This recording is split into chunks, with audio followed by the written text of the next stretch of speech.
Veterans account of Pentagon cleanup on 9/11. I was a soldier. I was a mortician in the U.S. Army. I served my country with dignity and respect, but the government treated me with dishonesty and contempt. The following is my account of the attack on the Pentagon. I was already a soldier by September 11th, 2001.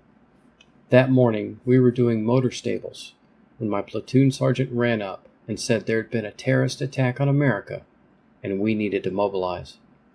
Being a mortician and having been previously deployed overseas already, I knew what to expect. Since we kept our vehicles and gear at the ready just for such an event, we were in formation and receiving our briefing within 20 minutes. This entailed our mission and convoy route. We were then off to the Pentagon. We arrived within 2 hours after leaving.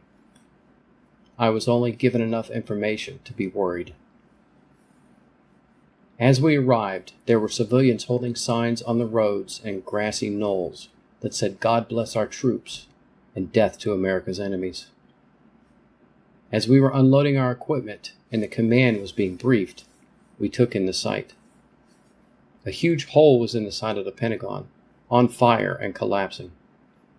Once our command had the information they required, they relayed our orders to us, and we began setting up our collection points.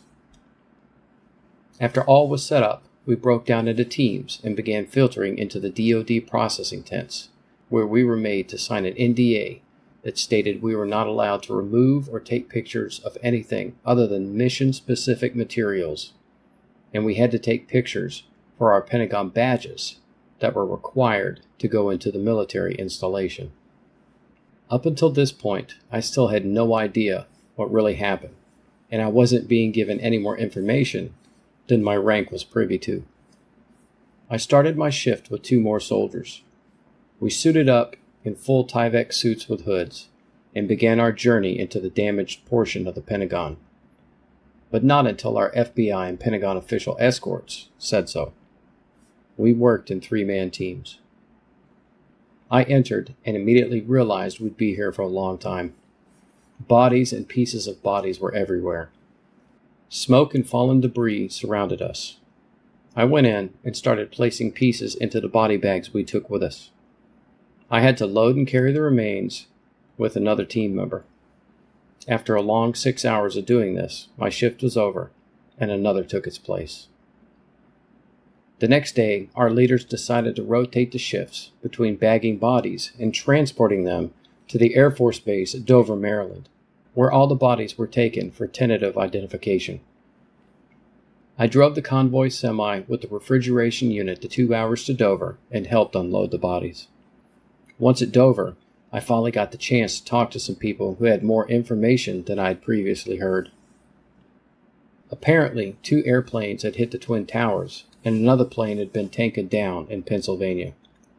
I was also told that a plane hit the Pentagon.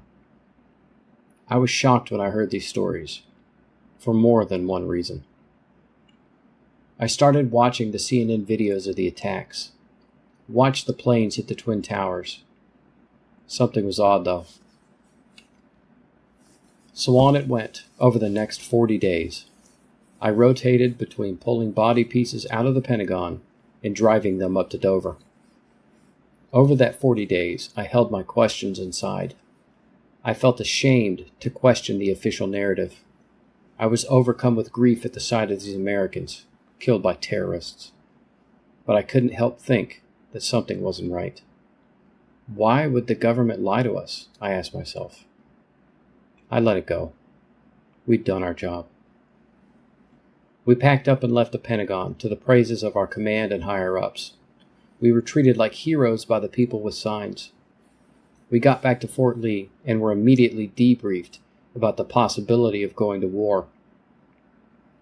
I was filled with excitement about the possibility of killing America's enemies.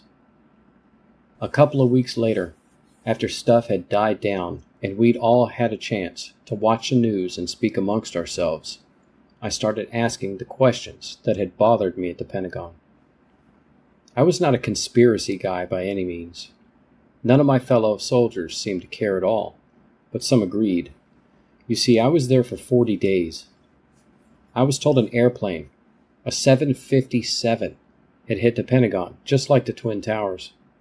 The problem was that in all my time going in and out of the Pentagon, I never saw any airplane parts. No seats, no wings, no engines or landing gear. No airplane parts at all. When I asked anyone who went in, they couldn't remember seeing any airplane parts either. I did have a Tyvek suit on, but that was just for the asbestos. It didn't cover up the smells.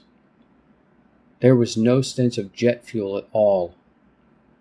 I worked on airplane and helo crash sites on previous missions, so I know exactly what a crash site smells like.